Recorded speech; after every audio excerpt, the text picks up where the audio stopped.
புகைப்பிடிப்பது புற்றுநோயை உண்டாக்கும், உயிரைக் கொல்லும். மது அருந்துதல் உடல் நலத்திற்கு தீங்கு விளைவிக்கும். பாதுகாப்பாக இருப்பீர், மது அருந்திவிட்டு வாகனம் ஓட்டாதீர். வணக்கம். இன்றைய கோப்பியம் நிகழ்ச்சியில் கடந்த வாரம் நிகழ்ந்த குற்ற சம்பவங்களையும் அதன் பின்னணிகளையும் தொகுப்பாக பார்க்கலாம்.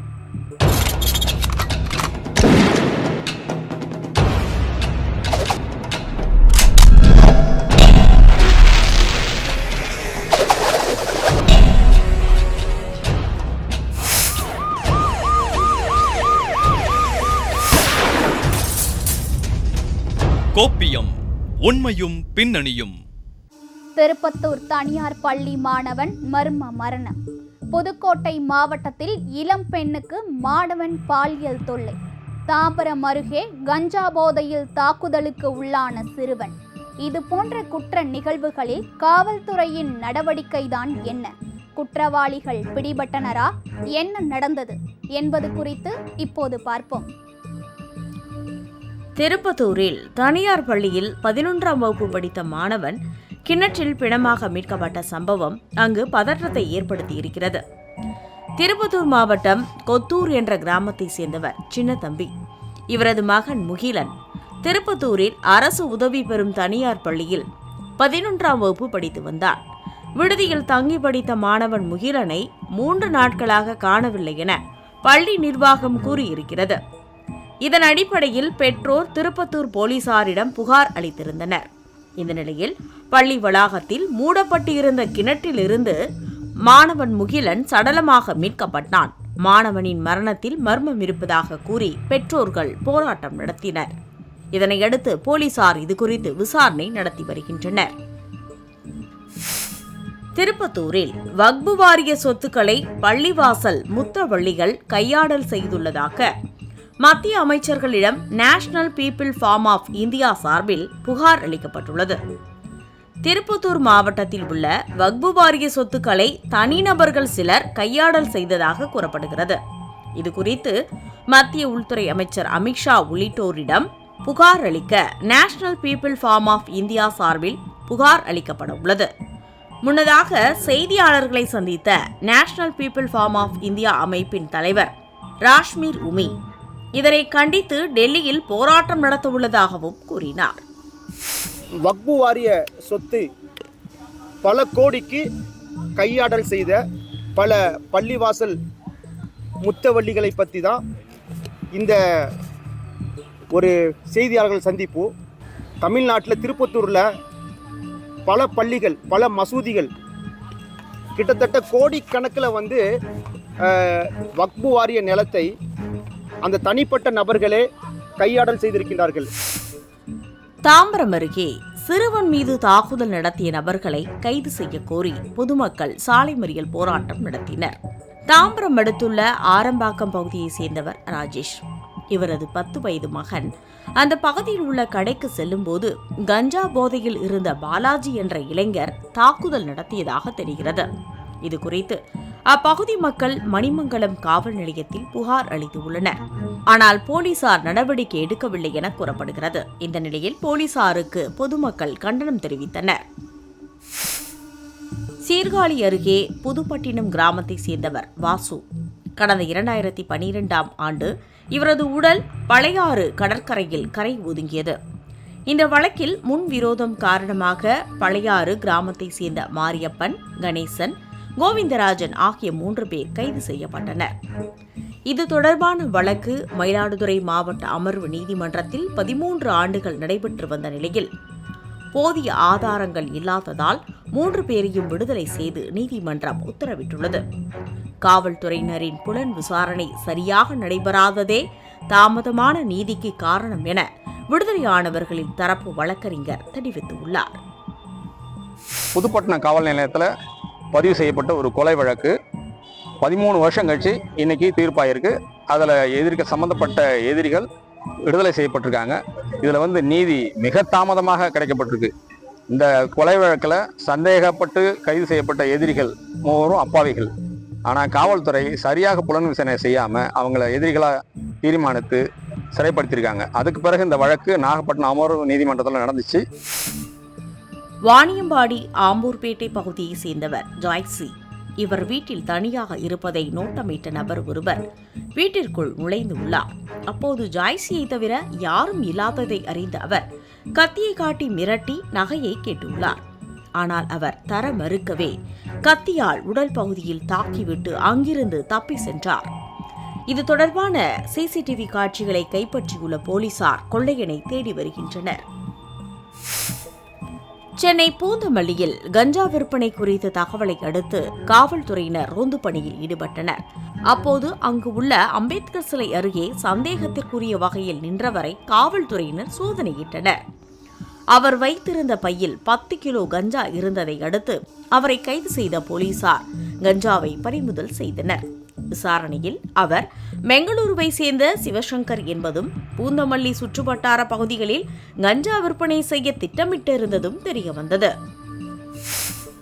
நாமக்கல் மாவட்டம் மங்களபுரம் அருகே வேப்பன்கவுண்டன் புதூர் பகுதியைச் சேர்ந்த கோவிந்தராஜ் என்பவர் தனது மனைவி மற்றும் 4 குழந்தைகளுடன் வசித்து வந்தார்.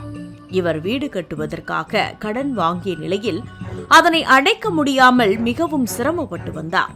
இதனால் தற்கொலை முடிவுக்கு வந்த கோவிந்தராஜ் தனது மனைவி பாரதி மற்றும் மகன் அனீஸ்வரனை தனி அறையில் பூட்டிவிட்டு தனது மகள்கள் பிரதீக்ஷா, ரித்திகா, தேவஸ்ரீ ஆகியோரை கத்தியால் கழுத்தை அறுத்து கொலை செய்துள்ளார்.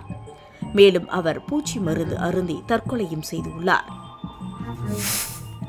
புதுக்கோட்டை அடுத்த அன்னசத்திரம் ஜேஎன் நகரை சேர்ந்தவர் கதிரேசன். இவர் தனது குடும்பத்தினருடன் பெங்களூரு சென்றுவிட்டு புதுக்கோட்டை திரும்பியுள்ளார். அப்போது வீட்டின் பூட்டு உடைந்திருப்பதைக் கண்டு அதிர்ச்சியடைந்து உள்ளே சென்று பார்த்தபோது பீரோவில் வைத்திருந்த 89 சவரன் தங்க நகை மற்றும் 1 கிலோ மதிப்பிலான வெள்ளிப் பொருட்கள் காணாமல் போனது குறித்து போலீசாரிடம் கதிரேசன் தகவல் தெரிவித்தார். சம்பவ இடத்திற்கு சென்ற மாவட்ட காவல் கண்காணிப்பாளர் அபிஷேக் குப்தா தலைமையிலான போலீசார் தடயவியல் நிபுணர்களுடன் சோதனை மேற்கொண்டனர். மேலும் கொள்ளையர்களை போலீசார் தீவிரமாக தேடி வருகின்றனர். கதவை பாப்பா திறக்கும் பார்த்தாங்க, வெறும் பூட்டு மட்டும் தான் மாட்டி இருந்துச்சு. வெறும் பூட்டு மட்டும் தான் மாட்டிருக்கு அப்படின்னு சொல்லிட்டு பாப்பா சொல்லணும், என்னடா அப்படின்னு சொல்லிட்டு அப்புறம் இறங்கி நீ நவரு பாப்பான்னு சொல்லிட்டு நான் தான் ஓடி வந்து இந்த ஸ்க்ரீனை இழுத்துட்டு பார்க்கும்போது இந்த ரைட் ஹேண்ட் சைடு டோர் மட்டும் அவங்க உடச்சி ஓப்பன் பண்ணி உள்ளே போயிருக்காங்க. உடச்சி ஓப்பன் பண்ணி உள்ளே போய் லெஃப்ட் ஹேண்ட் சைடில் ஒரு பீரோல் இருக்குது, ரூமில் ஒரு பீரோல் இருக்குது. அந்த 2 பீரோலையுமே உடச்சி 2 பீரோலில் உள்ள திங்ஸையும் ஃபுல்லாக எடுத்துருக்காங்க. இந்த பீரோவில் அதிகமான திங்ஸ் கிடையாது. அந்த ரூமில் வந்து பார்த்தாக்கா நம்மளுக்கு டோட்டலாக 150 பவுனுக்கான உள்ளே இருந்துச்சு. சொன்னாங்க 150 பவுன் வந்து நமக்கு உள்ளே இருந்தது.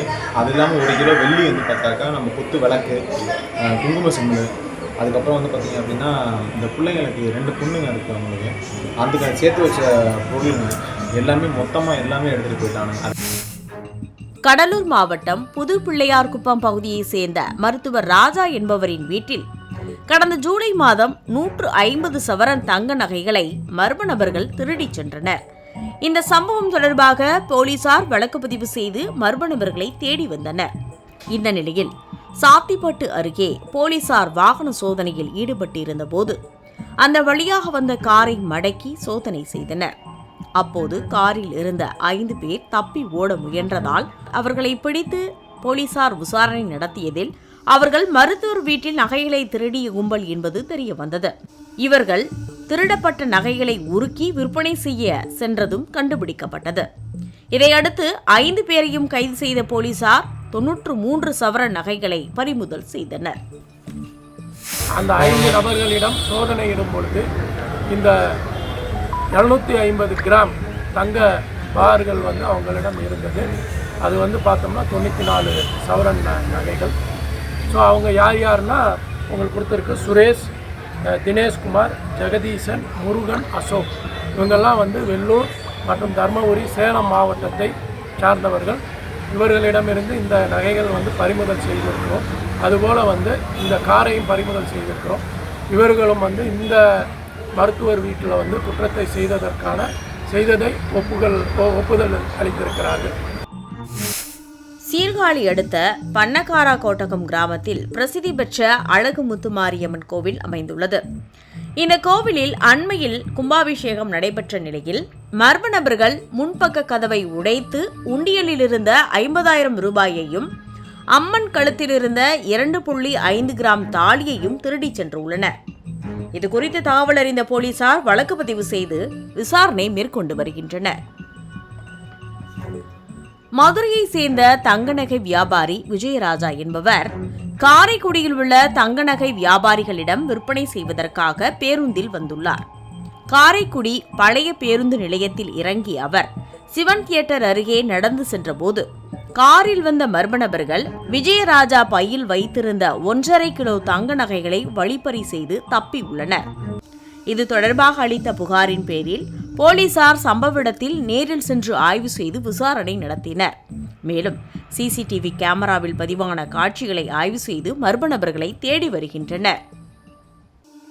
1.5 கிலோ தங்கம் வழிப்பறி, கோவில் உண்டியல் திருட்டு, இளைஞருக்கு கத்தி குத்து, இது போன்ற குற்ற நிகழ்வுகளில் காவல்துறையின் நடவடிக்கைதான் என்ன? குற்றவாளிகள் பிடிபட்டனரா? என்ன நடந்தது என்பது குறித்து இப்போது பார்ப்போம்.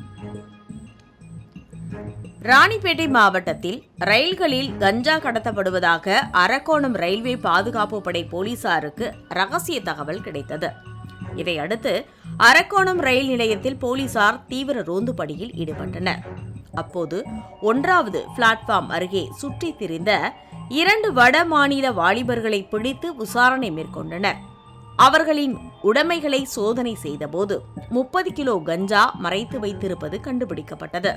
அதனை பறிமுதல் செய்த ரயில்வே போலீசார் இருவரையும் கைது செய்து சிறையில் அடைத்தனர். ஜெயங்கொண்டம் அருகே வாரியங்காவல் கிராமத்தில் பழமையான சிவன் கோவில் அமைந்துள்ளது. இக்கோவிலின் பூசாரி சுந்தரம் வழக்கம் போல காலையில் கோவிலை திறக்க வந்துள்ள போது உண்டியல் உடைக்கப்பட்டு இருந்ததைக் கண்டு அதிர்ச்சி அடைந்தார். தகவல் அறிந்து வந்த போலீசார் கொள்ளையடித்த மர்ம நபர்கள் யார் என்பது குறித்து விசாரித்து வருகின்றனர். தஞ்சாவூர் பர்மா காலனியை சேர்ந்த கார் ஓட்டுநர் சந்தோஷ் என்பவர் பெண் ஒருவரை காதலித்து வந்தார். இதை அறிந்த அந்த பெண்ணின் பெற்றோர் காவலாளி செல்வநாதன் மூலம் சந்தோஷை கண்டித்து உள்ளனர். இதனால் ஏற்பட்ட விரோதத்தால் தனது நண்பருடன் சேர்ந்து செல்வநாதனை சந்தோஷ் அரிவாளால் வெட்டி கொலை செய்துள்ளார். இந்த வழக்கு தஞ்சாவூர் 2வது கூடுதல் மாவட்ட அமர்வு நீதிமன்றத்தில் நடைபெற்று வந்த நிலையில் குற்றம் சாட்டப்பட்ட இருவருக்கும் ஆயுள் தண்டனை விதிக்கப்பட்டது. தாம்பரம் அருகே போதையில் முதியவர் தாக்கப்பட்டதை தட்டி கேட்ட இளைஞரை கத்தியால் குத்திய நபரை போலீசார் கைது செய்தனர். சென்னை தாம்பரம் அடுத்த புது பெருங்களத்தூர் பகுதியைச் சேர்ந்த பிரகாஷ் பெருங்களத்தூர் பகுதியில் உள்ள பாரில் மது அருந்திக் கொண்டிருந்தார். அப்போது மது போதையில் இருந்த நவீன் என்பவர் அங்கிருந்த முதியவரிடம் தகராறில் ஈடுபட்டுள்ளார். இதனை தட்டி கேட்ட பிரகாஷை நவீன் தாம் மறைத்து வைத்திருந்த கத்தியால் தாக்கியுள்ளார். இதில் காயமடைந்த பிரகாஷை அங்கிருந்தவர்கள் மீட்டு சிகிச்சைக்காக மருத்துவமனைக்கு அனுப்பி வைத்தனர். தகவல் அறிந்து சம்பவ இடத்திற்கு சென்ற பீர்க்கன்கரணை போலீசார் நவீனை கைது செய்து நீதிமன்றத்தில் ஆஜர்படுத்தி சிறையில் அடைத்தனர். திருவள்ளூர் மாவட்டம் செங்குன்றம் அடுத்த விளாங்காடுபாக்கம் மல்லிகா நகர் பகுதியில் அமைந்துள்ள கால்பந்து மைதானத்தில் ஆண் ஒருவர் தூக்கில் தொங்கியவாறு சடலமாக மீட்கப்பட்டார். இதுகுறித்து வழக்கு பதிவு செய்த செங்குன்றம் போலீசார் விசாரணை மேற்கொண்டனர். விசாரணையில் உயிரிழந்தவர் பெரியபாளையம் அருகே உள்ள நெய்வேலி கிராமத்தை சேர்ந்த ராஜாராம் என்பது தெரியவந்தது. மேலும் மலிமா நகர் பகுதியைச் சேர்ந்த சந்தோஷ்குமார் மற்றும் புழலை சேர்ந்த இளம்பருதி ஆகியோர் ராஜாராமை கொலை செய்தது விசாரணையில் அம்பலமானது. அவர்களிடம் மேற்கொண்ட விசாரணையில் மது அருந்தும்போது ஏற்பட்ட தகராறில் அவரை கொலை செய்ததாக இருவரும் ஒப்புக்கொண்டனர். இதையடுத்து 2 பேரையும் பொன்னேரி நீதிமன்றத்தில் ஆஜர்படுத்திய போலீசார் அவர்களை சிறையில் அடைத்தனர். மதுரை மாவட்டம் மேலூர் அருகே கோமதியாபுரத்தை சேர்ந்த மாற்றுத்திறனாளியான பாண்டிச்செல்வி பொள்ளாச்சியை சேர்ந்த திருமலைச்சாமி என்பவருடன் மலம்பட்டி பகுதியில் வசித்து வந்தார். திருமலைச்சாமி குடிபோதையில் பாண்டிச்செல்வியுடன் அடிக்கடி சண்டை போட்டு வந்ததாக கூறப்படுகிறது. இந்த நிலையில் பாண்டிச்செல்வி மர்மமான முறையில் வீட்டில் இறந்து கிடப்பதாக போலீசாருக்கு தகவல் கிடைத்தது. வாய்ப்பகுதி மற்றும் தலையில் காயத்துடன் கிடந்த உடலை போலீசார் கைப்பற்றி பிரேத பரிசோதனைக்காக மருத்துவமனைக்கு அனுப்பி வைத்தனர். இது தொடர்பாக திருமலைச்சாமியிடம் போலீசார் விசாரணை நடத்தியுள்ளனர். திருத்தணி அருகே இருசக்கர வாகனத்தில் மது பாட்டில்களை கடத்திய 2 பேரை போலீசார் கைது செய்தனர். திருத்தணி அருகே கேஜி கண்டிகை பகுதியில் போலீசார் ரோந்து பணியில் ஈடுபட்டு இருந்தனர். அப்போது கேஜி கண்டிகையில் உள்ள டாஸ்மாக் மதுக்கடையில் இருந்து மது வாங்கிக் கொண்டு இருசக்கர வாகனத்தில் வந்த நபர்களை மடக்கி சோதனையிட்டதில் 100 மது பாட்டில்களை கடத்தி செல்வது உறுதிப்படுத்தப்பட்டது. இதையடுத்து திருத்தணி அக்கையா தெருவை சேர்ந்த டில்லி பாபு, ரத்தினம் ஆகியோரை போலீசார் கைது செய்து சிறையில் அடைத்தனர். 11 வயது சிறுமியை சீரழித்த நபருக்கு 5 ஆண்டுகள் சிறை. ரவுடி கொலை, 2 மாணவர்கள் சரண். நண்பனின் மகளை கர்ப்பமாக்கிய கூலி தொழிலாளி கைது.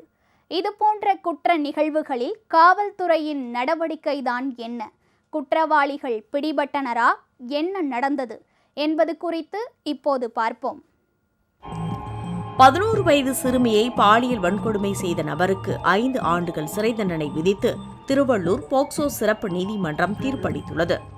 சென்னை அம்பத்தூர் எஸ்டேட் காஞ்சனகுப்பம் கண்ணியப்பன் கோவில் தெருவில் வசிக்கும் செந்தில் என்பவர் கடந்த 2022ஆம் ஆண்டு அதே பகுதியில் வசிக்கும் 11 வயது பள்ளி சிறுமியை பாலியல் வன்கொடுமை செய்துள்ளார். இதுகுறித்து சிறுமியின் பெற்றோர்கள் அளித்த புகாரின் பேரில் போலீசார் செந்திலை போக்சோ சட்டத்தின் கீழ் வழக்கு பதிவு செய்து கைது செய்தனர். இந்த வழக்கு விசாரணை திருவள்ளூர் மாவட்ட போக்சோ சிறப்பு நீதிமன்றத்தில் நடைபெற்று வந்தது.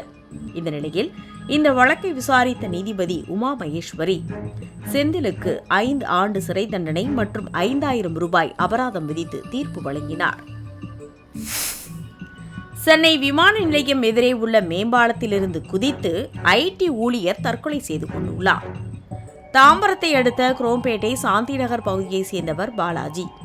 மகாராஷ்டிரா மாநிலத்தை சேர்ந்த இவர் சென்னையில் உள்ள பிரபல ஐடி நிறுவனத்தில் பணியாற்றி வந்தார். இந்த நிலையில் வழக்கம் போல வீட்டிலிருந்து இருசக்கர வாகனத்தில் வேலைக்கு சென்று கொண்டிருந்தார்.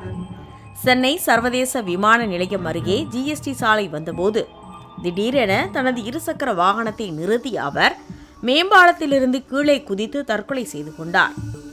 அவர் பணிச்சுமை காரணமாக தற்கொலை செய்து கொண்டாரா அல்லது வேறு ஏதேனும் காரணமா என்பது குறித்து போலீசார் விசாரணை செய்து வருகின்றனர்.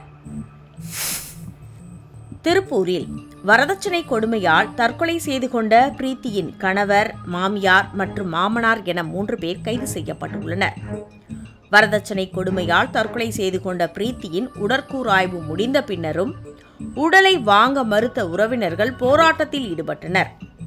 அப்போது பிரீத்தியின் கணவர் சத்தீஸ்வர், மாமனார் விஜயகுமார், மாமியார் உமா ஆகியோரை நல்லூர் போலீசார் கைது செய்தனர். இதுகுறித்து ஆடியோ விசாரணையும் நடைபெற்றது. இதனைத் தொடர்ந்து கோரிக்கையை ஏற்று 3 பேரையும் கைது செய்ததால் பிரீத்தியின் உடலை உறவினர்கள் பெற்று சென்றனர்.